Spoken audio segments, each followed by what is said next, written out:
60% 70% అయిందని చెప్పింది. మేము చెప్పింది గదేరా నాయన మొత్తం కాలేదు, ఇదేమేం చెప్పింది మీ ముఖ్యమంత్రి 100 అంటుడు, నువ్వు 60 అంటూ నువ్వు కింద పోతే చారాన కాలే, సిగ్గు లేకుండా మాట్లాడుతుంటే మళ్ళీ సపరేట్గా నోరు మూసుకొని కూర్చున్నారు. ఈ మోసం చెప్పాలి. రుణమాఫీ ఏమైంది, రైతు భరోసా ఏమైంది, కౌలు రైతులను కలవరిచ్చిండప్పుడు కౌలు రైతులు 22 లక్షల మందికి ఉత్తరం రాస్తున్నా, కేసీఆర్ ఇస్తలేడు మీకు, నేను ఇస్తా అన్నావు, ఏమైంది అని అడగాలి. ఇది మర్చిపోని కేసు.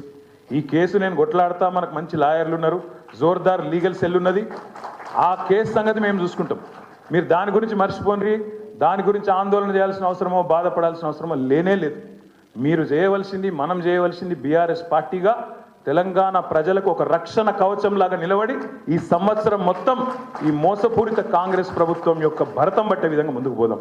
కౌలు రైతుల గురించి మాట్లాడదాం, రైతు కూలీల గురించి మాట్లాడదాం, రైతన్నలకు జరుగుతున్న మోసం, రైతు భరోసా విషయంలో 15,000 అని చెప్పి, వరంగల్లో రైతు డిక్లరేషన్ అని చెప్పి, నువ్వు చెప్తే నమ్ముతలేరని చెప్పి రాహుల్ గాంధీని తీసుకొచ్చి, ప్రియాంక గాంధీని తీసుకొచ్చి, వాళ్ళ నోటమ్మడ కూడా అబద్ధాలు చెప్పించి ఇవాళ గొంతు కోసినావు కదా రైతులది, దాని గురించి మాట్లాడదాం.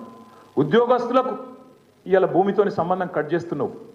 ఉద్యోగస్తుడైతే ఆయన కట్ చేయన్న వెంటనే రైతు బంధు, ఆయన మరి రైతు బిడ్డ కాదా? రైతు బిడ్డకు రైతుతోని భూమితోని సంబంధం కట్ చేస్తావా?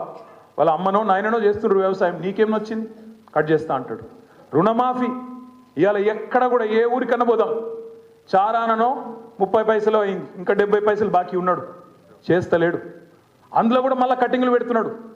ఉద్యోగులకు పీఆర్సీ లేదు. ఇప్పుడే నేను చూసిన ఇక్కడికి వచ్చినప్పుడు నేను హరీష్ రావు గారు ఒక ఏఎస్ఐ మహబూబ్నారాయణ, ఆయన పేరేందో సాదిక్ ఖాన్ ఏదో ఉంది, ఖాన్ సాబ్ సాదిక్ అలీ, ఆయన ఇప్పుడే ఒక వీడియో పెట్టిండు. పాపం రిటైర్ అయిందట, 8 నెలలు అయిందట, బుడ్డ పైస వస్తలేదు, పెన్షన్ వస్తలేదు, సత్యపిక్తున్నా, నేను పోతున్నా, రేవంత్ రెడ్డికి వీడియో పెడుతున్నా అని చెప్పి ఆత్మహత్య చేసుకుంటున్నాను ఇప్పుడే వీడియో పెట్టిండు.